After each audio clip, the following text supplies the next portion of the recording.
Welcome, ladies and gentlemen, to this, your Pisces November 2022 reading and forecast. Hi, I'm Nigel Saint James, clairvoyant, and I've had the great pleasure of doing some one-on-one clairvoyant readings for Pisceans from different parts of the world over the course of the last month. And if you might be interested to see what's involved in obtaining a reading, just check out the information that's in the description box below, as you would expect. Now, as the subscribers, good to see you, know, we're going to take 5 cards because in our spread, 5 provides us with enormous amounts of information to tell us what is in store for the month. And so we're going to continue with that tradition and take the first card now, which is this one, the High Priestess. This is the world, beautiful. This is the 3 of Cups. What's going on around here? Let's do some more. Do the shuffle. Do some more of the shuffle. I don't do the, that bridging stuff. I don't want to wreck the cards. They're expensive enough as it is. So let's see what there is in store here. The 8 of Cups. Well, that reminds me of an interesting myth, the 8 of Cups, which I will explore with you in just a second. And finally, what is this? There is here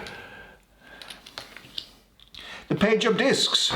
Well, why don't you now, as is our usual practice, come, sit down here next to me. We'll have a good close look at the imagery on these cards together while I do the reading for you.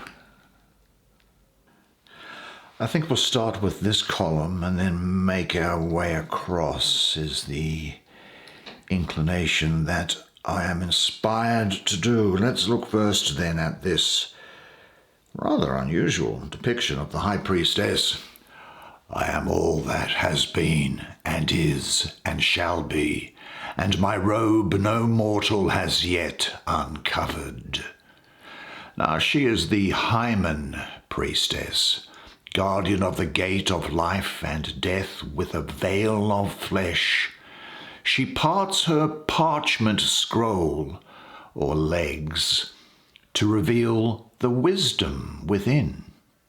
If you pull aside her veil, there may be several drops of blood, like crimson pomegranate seeds, to show that you have passed that way.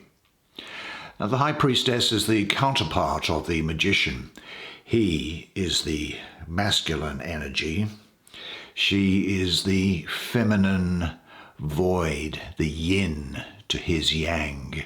He is the day, she is the night. He is radiation, brilliance, illumination. She is darkness and secrets. He is without, she is within.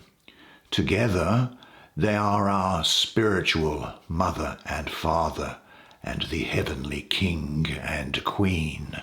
As the magician is the light and brilliant aspect of the primordial universe, and the High Priestess is the dark and internal aspect, they are the very essence of duality.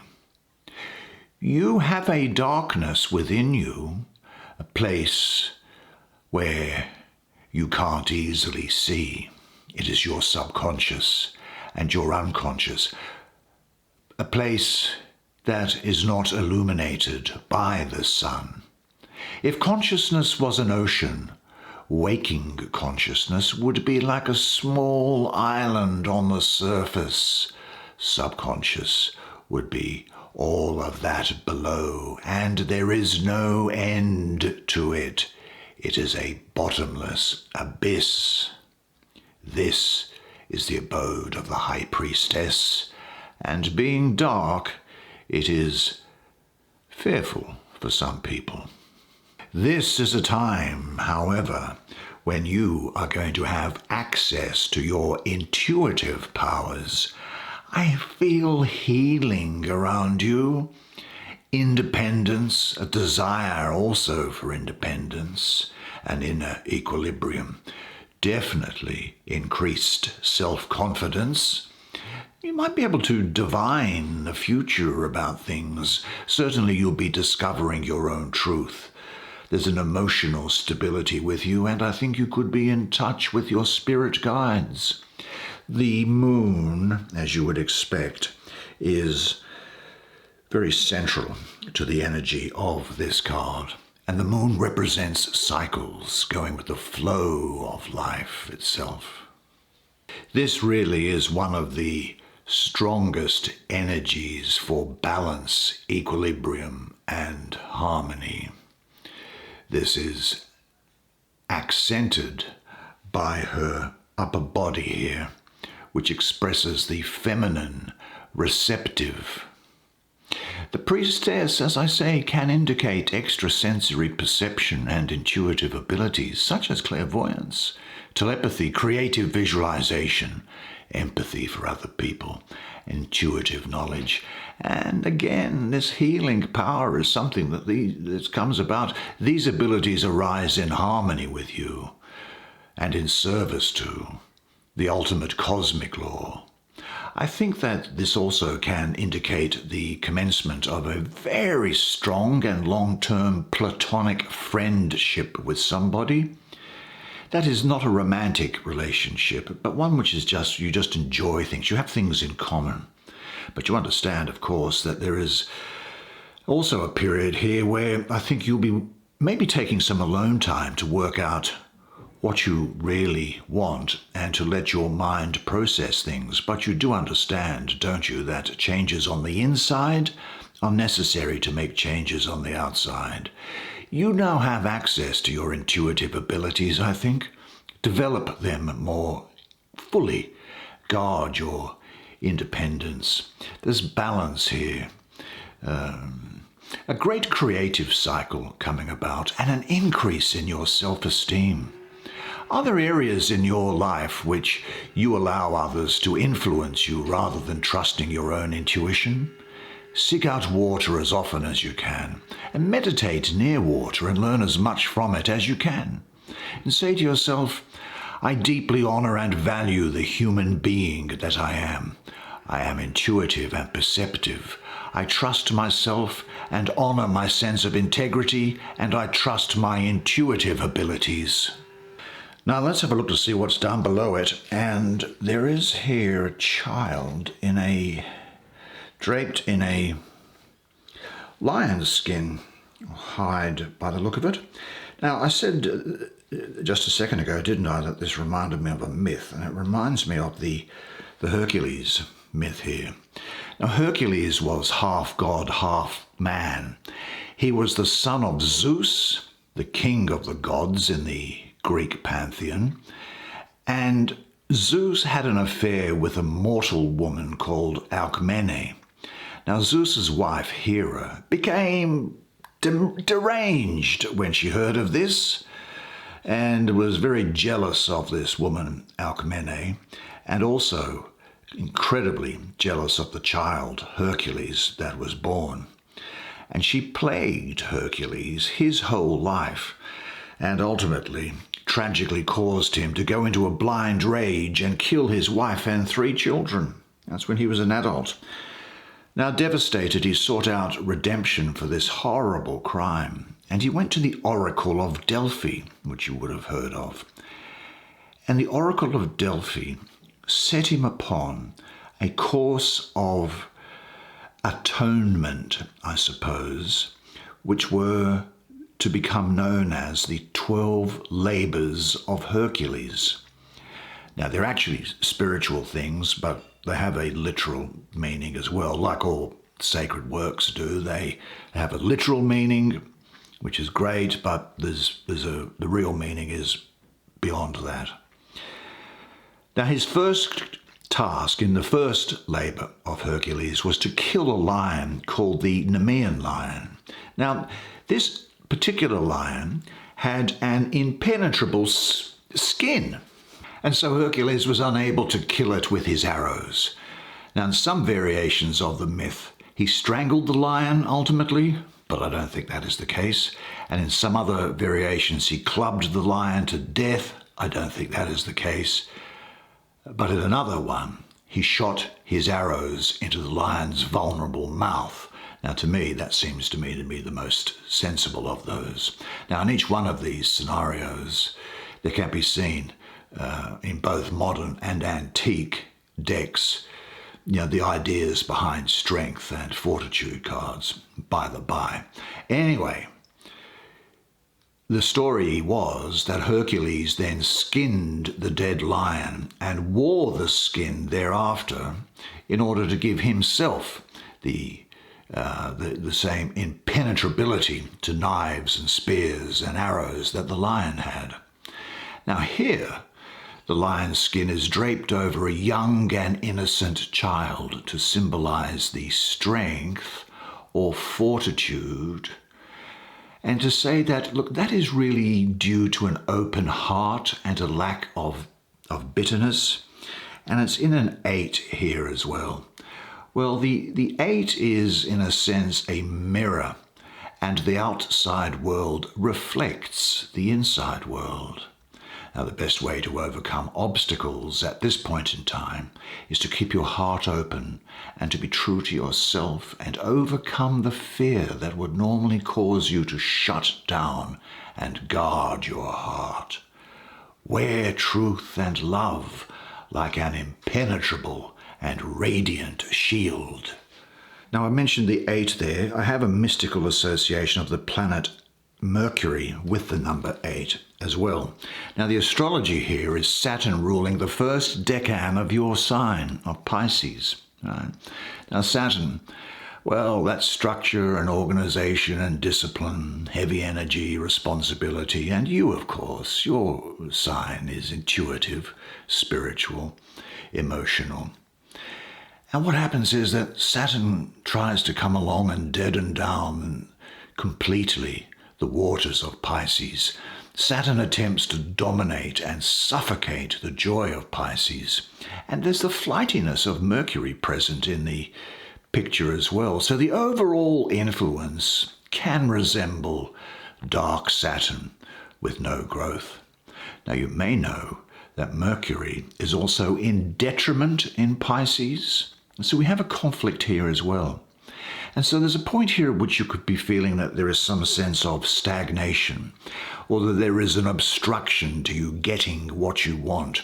Maybe there's the feeling of an emotional blockage or a lack of clarity about things. The water of emotion sort of stands still, not renewed by any spring.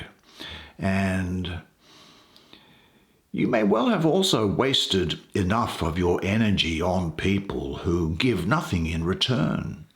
You have filled them with your energy, but they are like bottomless barrels, and you can naturally feel empty and sucked dry. The more you try to revitalize a relationship which has fallen into a rut, the more powerless and empty you will feel, and any attempt to re-energize the other will dissipate your energies further without achieving any results. And you might, as a result, find that you get into a stage where you actually deny yourself pleasure, or you start to lose interest in other people or other projects, almost as if there's no get up and go. But it's a time you consider yourself and set some limits and say no. It may be an old behavior pattern to always direct your love toward people from whom nothing comes in return. This may be a sign indicating your fears of accepting love. What do people come to mind for you in this context? Are you ready to dare to set limits and stand by them? In what situations do you hide your true feelings? Do you know, there is a book of the Hebrew Bible or the Old Testament in the Christian Bible called the Book of Psalms. And Psalm 16 verse 5, I'm sure says, "The Lord is my allotted share and portion. You control my fate." Now, I'm not selling religion, but I do know that meditating on that Psalms chapter 16 verse 5, that you will find that with every step you take and each moment that passes, you will feel comfort, confidence, and a stronger sense of direction. Well, let's start to move across the spread and come now to the Three of Cups. Fantastic. Now what can I make from that? Well, the waterfalls are energy flowing forth from the source to earth, becoming grounded. Literally a fall from heaven to earth. From there they rise again in the shape of a tree, don't they? Now this silhouetted tree is sort of chaotic, with its branches winding and reaching up and reaching for each other, some strong and thick, hard from age, and some thin and spindly, new and still flexible. They go in every direction, but they always go up and out, and never where they started. And the result is a beautiful, one-of-a-kind tree, an individual growing in the sun. Now, this painting, I think, represents all the elements in harmony for you. You get past this. In fact, you definitely get past it as we move across here. This is a momentary thing. You have all your elements in harmony. Now, being in the suit of water in emotions and relationships, it's depicted as three separate streams or souls, all moving together and parallel in the current of the divine towards the same destination. It is the harmony of these, well, what look like three pillars here, and how each one represents a different path to and from the divinity and enlightenment, yet each is equal and good, just like all people. You begin and end in the same place, but have your individual path to get there. And the most powerful thing you can do is find who you really are and follow your own path to reach that potential. This is Mercury in the second decan of Cancer. Well, Cancer is the most maternal of the signs. And it's well placed here for me with a number 3, because with the number 3, I have a real sense of, mystically, of gestation, of the growing fetus, of something beautiful, valuable, expanding, growing, becoming more complex and creative. And so you have that going on. And Mercury, of course, is about will and communications. And that's coming into Cancer, which is nurturing. So you'll find that you can express your feelings fully with people you are close to, and that's only going to enrich your life. So there's an overflowing exchange of love here, rare, valuable feelings and perceptions which can be communicated intimately. I also see there may well be a gathering or a family gathering here. The love represented here is of the highest order, and it is available to be shared with only a small circle of people. Now, these three streams that are coming down here, they may stand for 3 important people in your life with whom you can exchange these precious and exquisite feelings with great intimacy. Such relationships are rare gifts. Care for them with respect and gratitude. You have something especially valuable to share, so be open for the people with whom you can share the exquisite feelings that are within you. They are also a gift. You don't need to look for them. Life is going to be feeling really good for you at the moment, and it's a really good time to tell other people that you love them. It's also a good time to boost the morale of other people. enjoy your riches at the moment, but be aware of their limitations, of course, and see them for what they are. Are there any people to whom you have not yet outwardly expressed the love you feel them? Give whatever you would like to now in full awareness of your boundless riches. And understand this, that today life gives you everything that you need to be happy. Now moving to this last column, let's deal first with this card. Now, I'm getting a great feeling of travel around here, people traveling to you or you traveling to people. This is about things being completed, and there's a liberation from bondage. There's a burning off of karma here. I think that you now are getting to the stage where you see yourself and the world as it really is. All garments and masks have become superfluous and useless because you are at one with your original nature. You, like this woman here, will be whirling, caught up in the perpetual dancing motion of the universe. The boundaries of your small I may well dissolve in orgasmic union with the universe. There's the completion of a project here for you. You're getting something done. You're getting something organized and finished, and your efforts are paying off. Now, I think it's been something of a long, hard haul for you, but you are almost there. And this is also a reminder for you, if there's other things underway, to finish what you started. I think you'll be learning to take control of your own destiny, and you'll be using the power of your will to get results. You could actually be finding new levels of spiritual understanding and enlightenment even. You'll be someone who is really good at and be gifted at simultaneously completing the old and starting the new.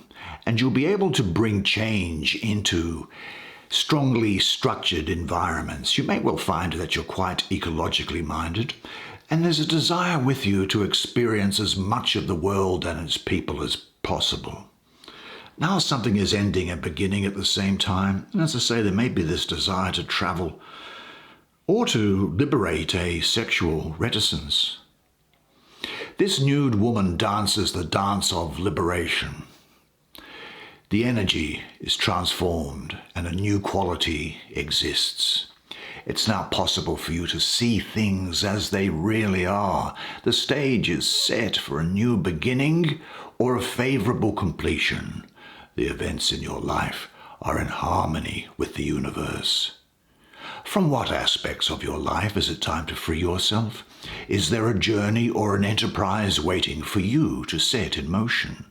Trust your perceptions and make a list of all unfinished situations whose resolution would give you a sense of relief. And say this to yourself: I love to travel. I love to explore the unknown. I am excited about bringing ideas and creative projects into form. I deeply value making a contribution that makes the world better for the people around me, and I am one with the universe. And that takes us finally, I think, to the little baby here. A little baby. I don't normally notice things to do with clothes or fashion, but I do notice those very well-made shoes that this baby is wearing. Do you know, I think Taurus, Gemini, and Aries are going to be important to you at this time. Now, I'm getting the feeling, well, probably unsurprisingly, of pregnancy around here, or birth. Definitely there's renewal and harmony about with you. This is someone who is pregnant with life. She is able to transform ideas into tangible things. She's very grounded, and you will be very grounded at this time. I think that other people will see you as being really quite quite kind and benevolent, and you are now following your will or true purpose in life. So this is about getting in touch with that most important aspect and protecting it, like this cradle protects this little baby in here. Yeah, again, I'm getting, you'll hear of a physical pregnancy. Certainly the birth of ideas in any event. This does represent a very productive time for you after what may have seemed to be something of a barren stretch. Yeah, I don't think that you want to engage in any conflict at this time. Wait for another month to do that. This is very good energy for people who are involved in home duties and who don't have an external career, but their career is within the home. There's definitely something new entering into your life now, so prepare yourself. What must you do in order to be ready for something new to come into your life? Close your eyes and feel the quality of newness now entering into your life. The creation which takes place in darkness and stillness is emerging, and it is going to spread from the divine to you, and you'll be able to share it with others and say to yourself, I am now ready for the new beauty in my life. Well, what a great way to finish that reading. You've got some great cards. Good job, you. A fascinating spread of cards. I'm sure you will agree with me. And what a great month it looks like it's going to be for you. Gee, I might come move into your place if that's okay, because it looks like everything is going to be happening for the good. Well, what we're going to do now, though, of course, is to let that sink in, and I'll see you again next month. But until then, remember one thing, and it is this, that you are a legend, and I look forward to seeing you again next month. Until then, it's bye for now.